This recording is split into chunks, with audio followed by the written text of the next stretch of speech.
A couple of weeks back, on Friday morning, I was caught up in the usual whirlwind of getting our two kids ready for school. It was around 7:20 when the routine was suddenly interrupted by the sharp ring of the phone. I was curious, thinking who would be calling this early in the day.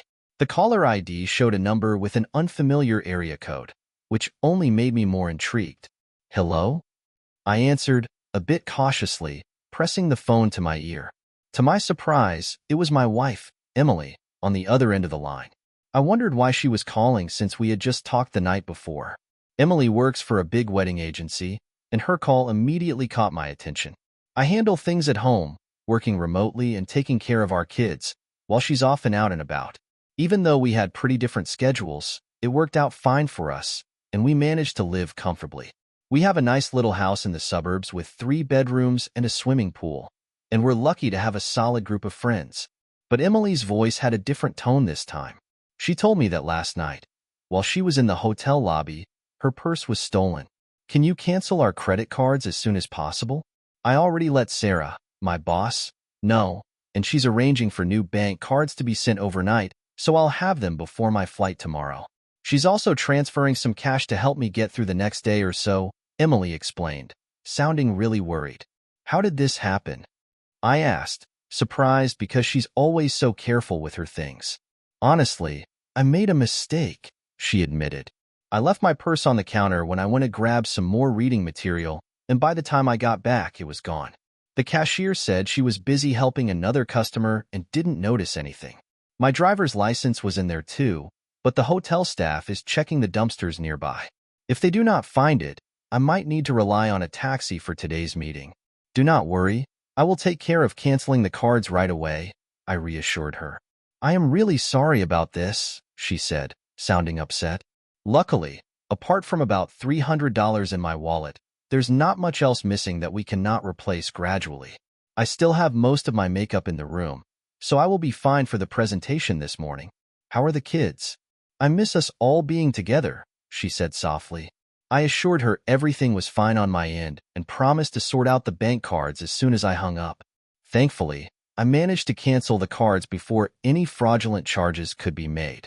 However, the wallet with her driver's license and a few other non-credit card items had not been found yet.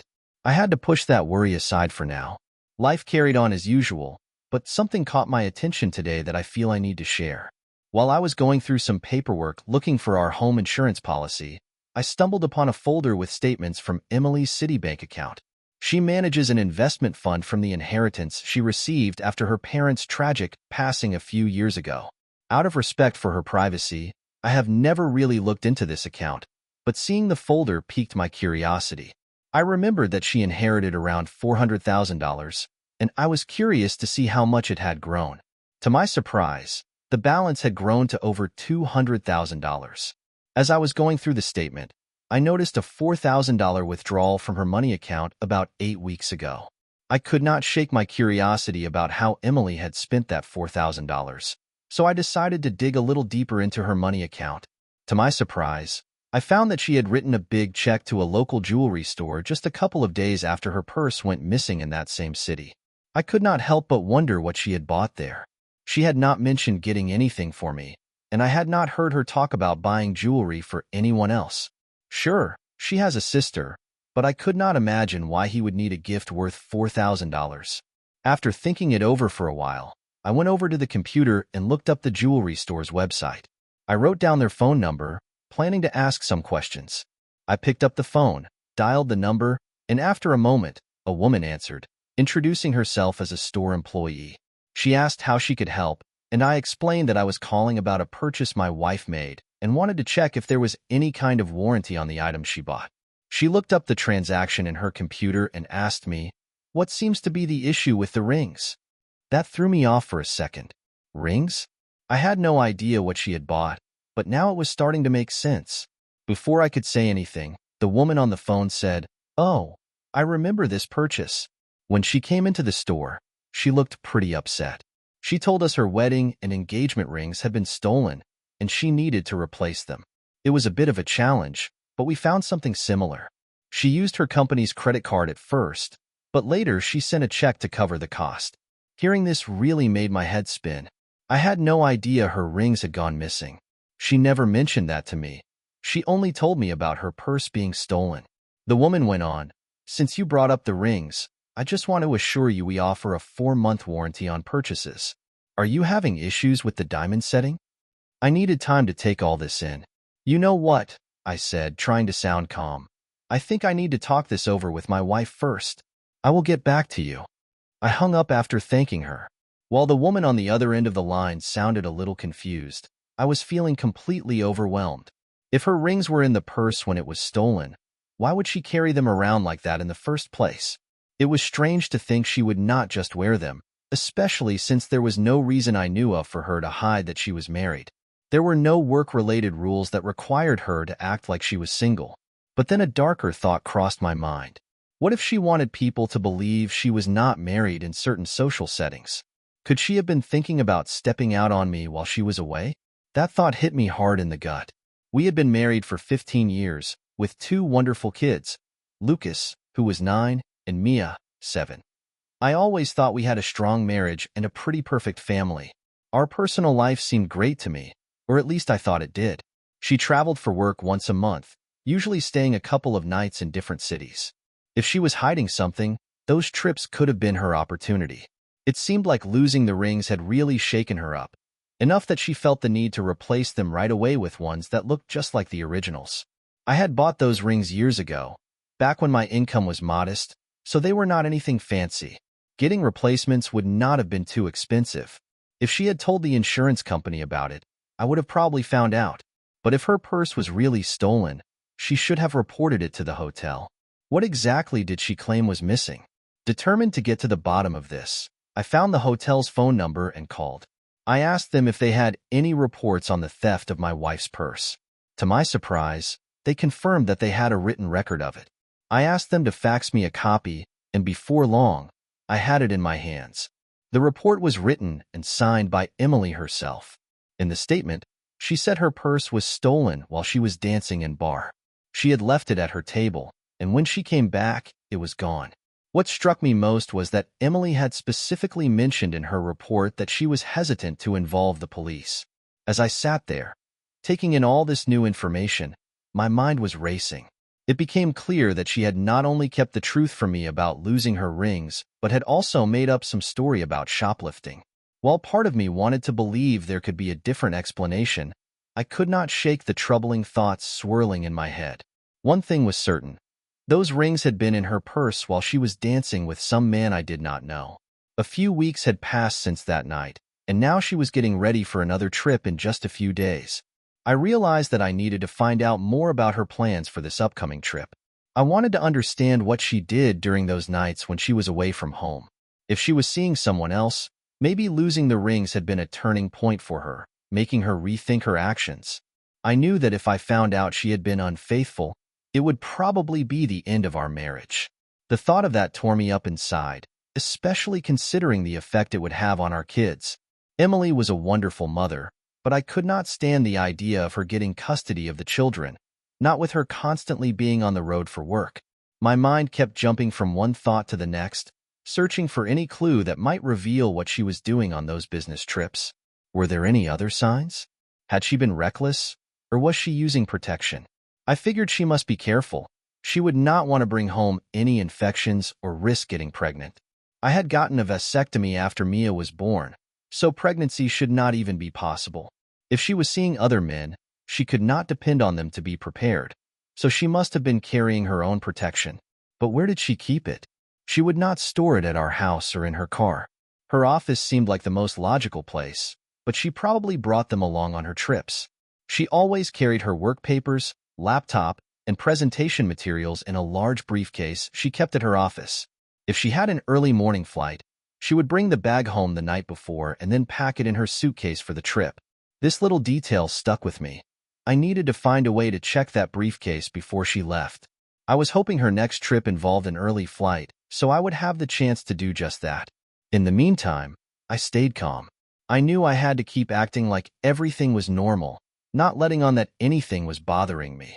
When the kids got home from school, I was busy juggling a million tasks, which helped keep my mind off my suspicions, at least for a little while. But the worry about Emily's loyalty was always lurking in the back of my mind.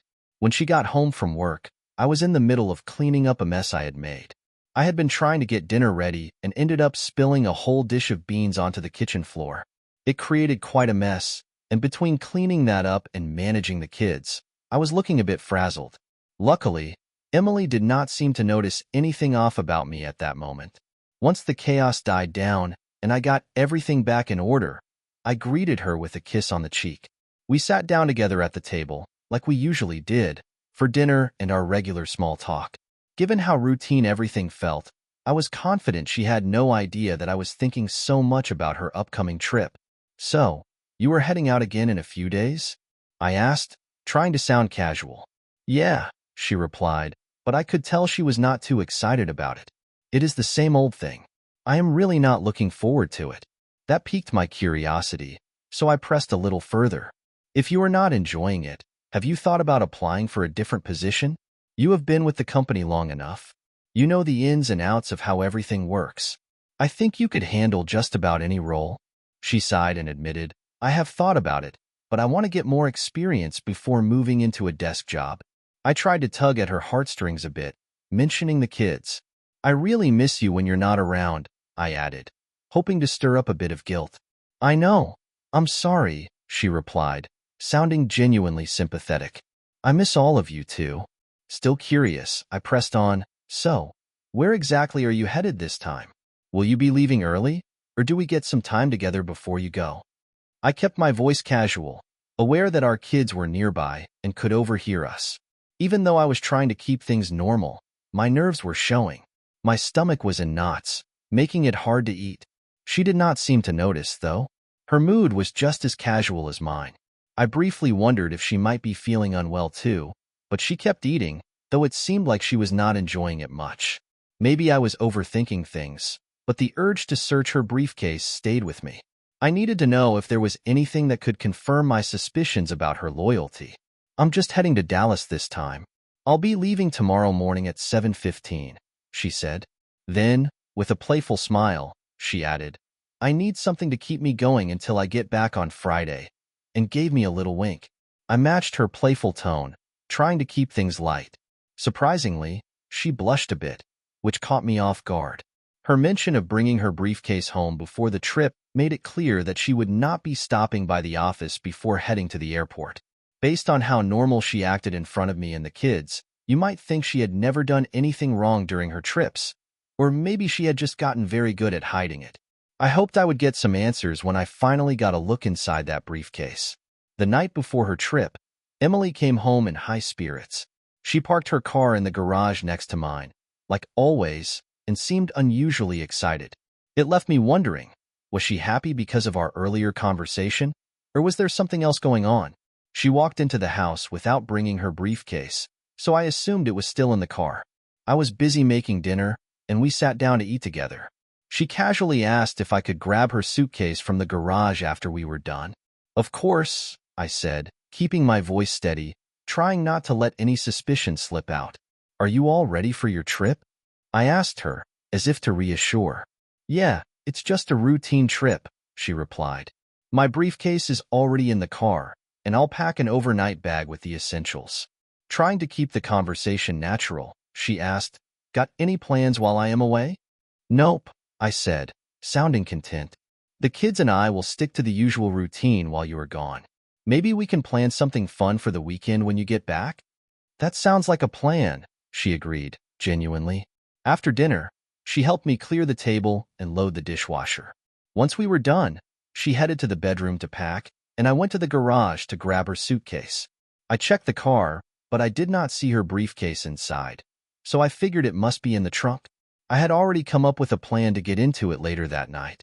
When I brought her suitcase to the bedroom, I asked casually, "Do you know where the car keys are? My tire seems to be losing air. If I take it to Henry's shop, he can fix it quickly." For a split second, she looked confused, but then she reached into her purse and handed me the keys. "Why not just use the spare tire? That's what it's for, right?" she suggested. I shrugged and said, "Yeah, but the spare is for emergencies, and we have time to get it fixed properly. It makes more sense to take care of it now."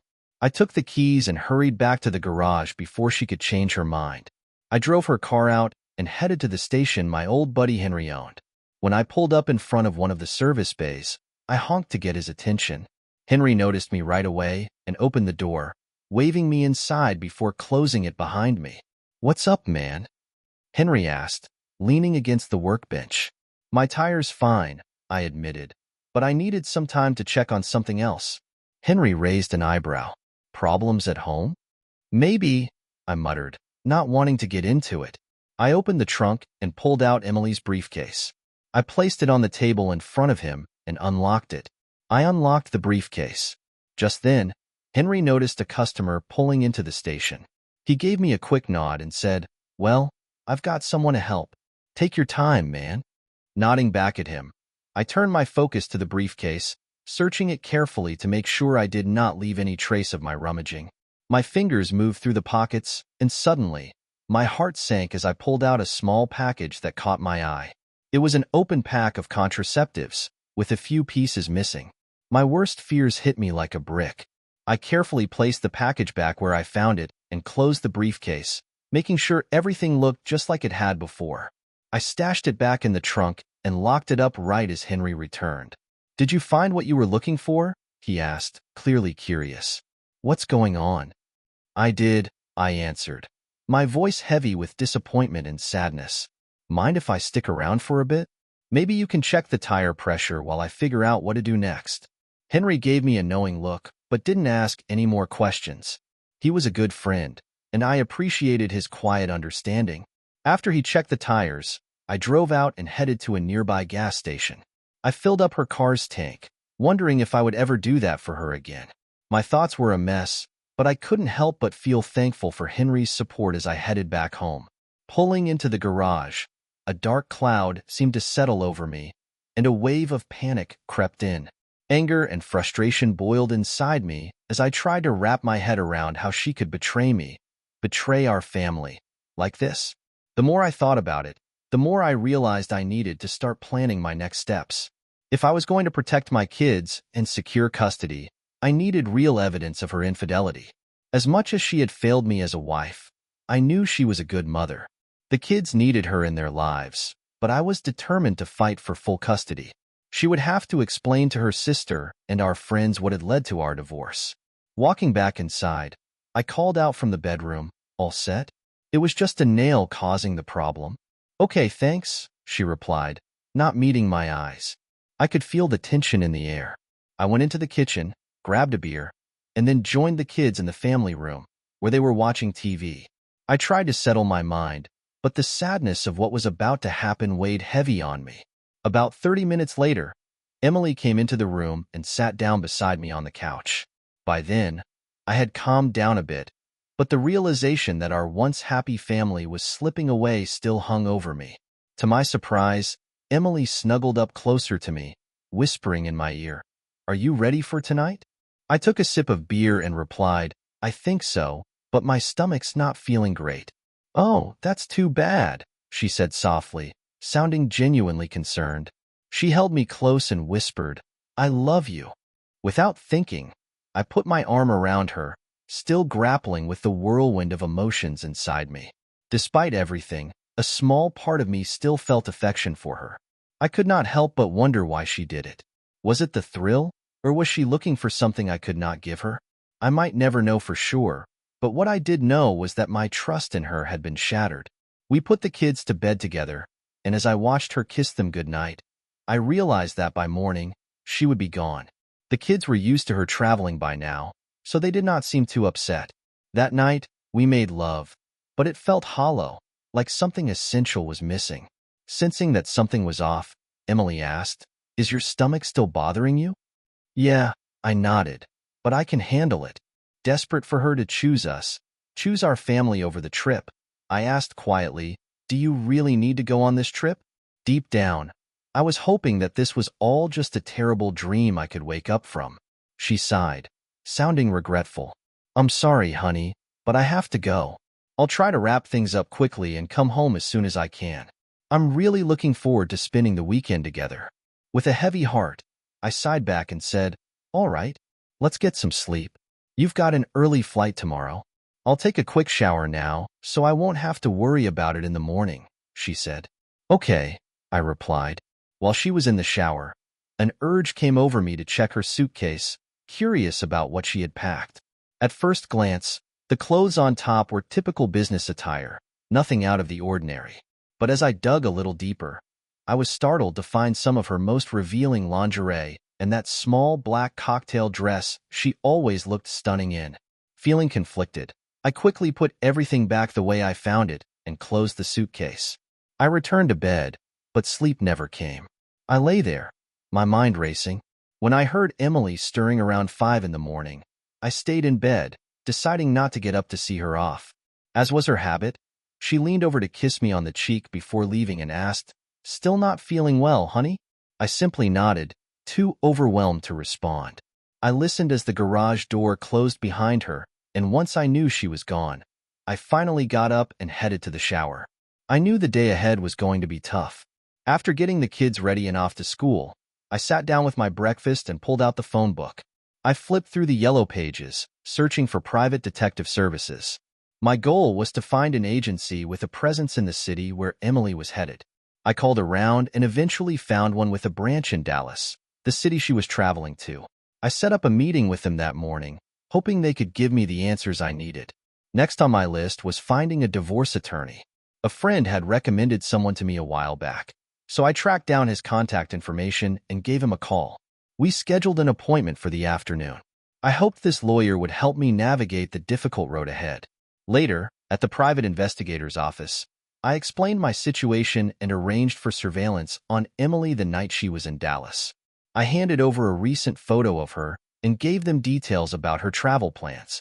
They assured me they would get pictures and a detailed report on her activities once her workday ended. They agreed to email the information to their Dallas office and promised to have everything ready for me by Monday morning. Feeling somewhat relieved, I made a hefty upfront payment. They did mention that capturing photos might be tricky, but they would do their best to get as much evidence as possible. I told them that would be enough. That afternoon, my meeting with the lawyer went pretty much as expected. He explained that, in our state, divorces follow a no-fault system, meaning no one has to be blamed for the breakup. However, since I was the primary caregiver for the kids, I would likely be granted custody. He also made it clear that Emily would have significant visitation rights, as is typical in these cases. Our property would be split evenly, with each of us getting 50%. Alimony wouldn't be necessary since our incomes were similar, but because I would have custody of the children, Emily would have to pay child support. When it came to her inheritance, I told him it did not matter to me. That money was hers to keep. My main focus was on making sure the kids were taken care of. I asked the lawyer to prepare the divorce papers and have them delivered to Emily on Monday, citing irreconcilable differences. I also requested that she agree to move out of the house immediately after the divorce was finalized. He confirmed that, as the children's guardian, I had the right to make that request. We also decided that once the kids turned 18, we would sell the house and split the profits equally. As I left the lawyer's office, I felt a strange sense of calm. I knew life would go on for me and the kids, while Emily would have to face the consequences of her betrayal. At that moment, I decided not to make any immediate changes to our finances, insurance, or legal matters. I figured I would have plenty of time to sort that out after the papers were served. With her inheritance, I knew she would not have to worry about her share of our savings. When it was time for the kids to get out of school, I headed home to meet them at the bus stop, feeling a little more resolved about the future. On Friday afternoon, when Emily returned, I casually offered to take care of her laundry, but she smiled and politely declined, insisting she would get to it later. I couldn't help but smirk to myself, knowing full well why she preferred to handle it on her own. It was clear she wanted to keep her extramarital affairs hidden, whatever it took. Later that night, as we lay in bed, Emily expressed concern about my ongoing stomach issues and suggested I see a doctor. "This has been going on for too long," she said, sounding worried. I tried to keep things light and told her I planned on trying a new medication a friend had recommended. I reassured her that it should take care of the problem, and with a bit of luck, I would be back to normal soon. As we embraced, she whispered that she missed me, and for a moment, I felt a pang of sadness knowing how things were unraveling. On Monday, after the kids left for school and Emily headed to work, I got a call from the detective agency. They told me that the report was ready. I told them I would be there shortly, and within half an hour, I was sitting across from the office manager, ready to go over the details. The manager informed me that the report, along with attached photos, had been faxed from their Dallas branch earlier that morning. He hadn't had time to fully review the contents, but mentioned that what he saw looked highly incriminating. I took the report in my hands and started reading. The subject was clearly identified as Emily Miller. According to the report, the surveillance began on Wednesday, May 23rd, at 5:22 p.m. in the lobby of the Dallas Omni Hotel. Her identity was confirmed by comparing a photo the Orlando office had provided. To further verify, she was spotted wearing a company badge. The report detailed her movements and noted that she was carrying a briefcase. At 5:35 p.m., she entered an elevator, accompanied by a staff member who confirmed her arrival at room 212. At this point, the report emphasized she was alone. Attached to the report was a photograph, labeled Exhibit 1A, which showed Emily dressed in professional attire before she entered her room. The photo was discreetly taken with a phone and, from the image, it was clear that she still wore her rings. The agents had rented a room across from hers to keep a close watch. At 6:25 p.m., they received a signal that she had left her room. A minute later, she was seen exiting the elevator and entering the lobby at 6:26 p.m. The report described her as being dressed in the outfit shown in Exhibit 1B. When I looked at that photo, I recognized the small black cocktail dress paired with high heels, the same dress she had packed. She was also wearing the necklace I had given her for our 10th anniversary. But the thing that caught my attention the most was that her wedding rings were noticeably absent from her left hand. As I read on, the report revealed that Emily had met a man at the hotel restaurant. In Exhibit 1D, there was a photo of them in a tight embrace, locked in a passionate kiss while seated at a booth. The intensity between them was obvious, and I felt a sharp pain in my chest just looking at the picture. The report noted that at 8:45 p.m., they left the restaurant together, took the elevator, and went back up to her floor. Exhibit 1E showed the two of them entering her room, specifically room 212. In the photo, Emily looked a little tipsy but clearly pleased with how the night had gone. The report concluded by noting that at 11:21 p.m., the man left her room and exited the building. The report included a license plate number registered to a man named Oliver Martinez, who lived at 1715 Jeffrey Street in Dallas. What made it even more painful was learning that Oliver was married with 2 young children. As I read further, it became clear that Emily had repeated the same actions the next night, only this time with a different man. The report was signed by an investigator from Dallas, and the more I read, the more my anxiety and resentment grew. My wife had been living a promiscuous double life while away from home. I couldn't wrap my head around it. This betrayal was far worse than anything I had imagined. Even losing her wedding rings didn't stop her from being reckless. After paying the private investigator, I thanked them and made sure to take 2 extra copies of the report, saved on a CD, just to be safe. Once I got home, I didn't waste any time. I called my divorce attorney right away to check on the status of the papers. The attorney confirmed that they were ready to be filed, and I requested they be served to Emily at her workplace the next day. I specifically wanted it to be done in public. The lawyer assured me everything would go smoothly and asked for her work address, which I provided. It was clear in my mind. I wanted her to feel humiliated. Serving her divorce papers at work wasn't just about getting justice. It was about making her feel the consequences of her actions. That night, there was a noticeable chill between us. Emily seemed to pick up on the fact that something was wrong, maybe even suspecting that I had found out something. She didn't say much, but she expressed concern about my health, hoping I would feel better soon. She was unusually quiet, but I ignored it and didn't say anything either. The next morning, I woke up early after a sleepless night. I busied myself with work on the computer until I heard the kids waking up, and then I headed to the kitchen to make breakfast. After we ate, I said goodbye to Emily as she left for work. She came in for a hug and a kiss, but I half-heartedly hugged her, gently pushing her out the door. At that moment, I got the feeling that she knew something was coming. As she walked out, I noticed her eyes welling up with tears, and she softly whispered, I love you. After she left, a wave of sadness hit me hard, and I fought the urge to cry. But the kids needed my attention, and I had to focus on getting them ready for school. Around 11:15 a.m., the phone rang. I glanced at the caller ID and saw it was Emily's workplace. I answered but didn't say anything. There was a brief pause before I heard her voice, trembling as she whispered, "I'm sorry." Then, silence. I stayed quiet, and after a moment, she hung up. That night, Emily didn't come home. I wondered if she was continuing her lies or just hiding from the truth. Even though my anger felt justified, part of me wondered if I had been too harsh. The kids, confused and upset by their mother's absence, asked where she was. To cheer them up, I took them out for dinner at McDonald's. By the time we got home, they were worn out and went straight to bed. The next morning, Emily called me. "Honey, can I come home and pack my things? Can we talk?" For a brief moment, I felt a pang of guilt, but it quickly passed. I replied calmly, "Why don't you come between 10 and noon? The kids and I won't be here." I made it clear that I would only talk to her after she signed, notarized, and returned the divorce papers.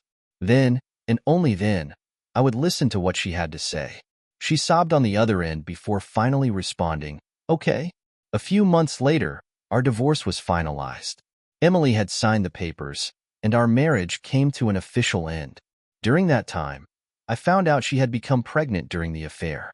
She had tried to hide it, but the contraception had failed since she was nearing the end of her childbearing years.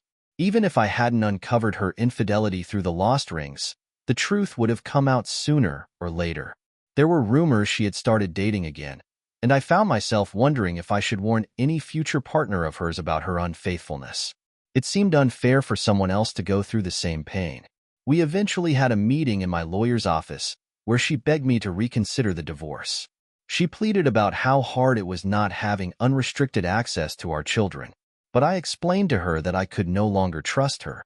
She went on to tell me that she had been seeing a psychologist who had diagnosed her with nymphomania and claimed that her impulses were now under control. Even so, I told her that it wasn't enough. If she had truly cared about her behavior, she would have sought help much earlier. Her lack of action told me everything I needed to know. She cried as I left the office, but there was nothing more to say. Not long after, an old friend of mine who works at a nightclub told me he had seen Emily there on several weekends, always with different men and behaving provocatively. It hurt me to know that my kids had a mother who acted so irresponsibly. I began to wonder if she ever really recovered from her compulsions. A friend of hers called me one day, saying that Emily was in poor health and needed help. She had contracted herpes but was still living a promiscuous lifestyle. While I sympathized with her situation, I made it clear that I couldn't help. Emily had chosen her path, and it was one I couldn't follow. As for me, I started dating again. I met a wonderful woman who, like me, had gone through a tough divorce after finding out her ex-husband had cheated. She didn't put up with that kind of behavior, and I admired her strength and resilience. The kids seemed to like her, too. I think it's only a matter of time before I consider taking our relationship to the next level. What do you think about this story? Write in comments. If you don't follow our channel Cheating Room, you will probably never hear from us again. If you are subscribed, congratulations, you will not miss any exciting story. Thank you for listening to this shocking story with us. See you again.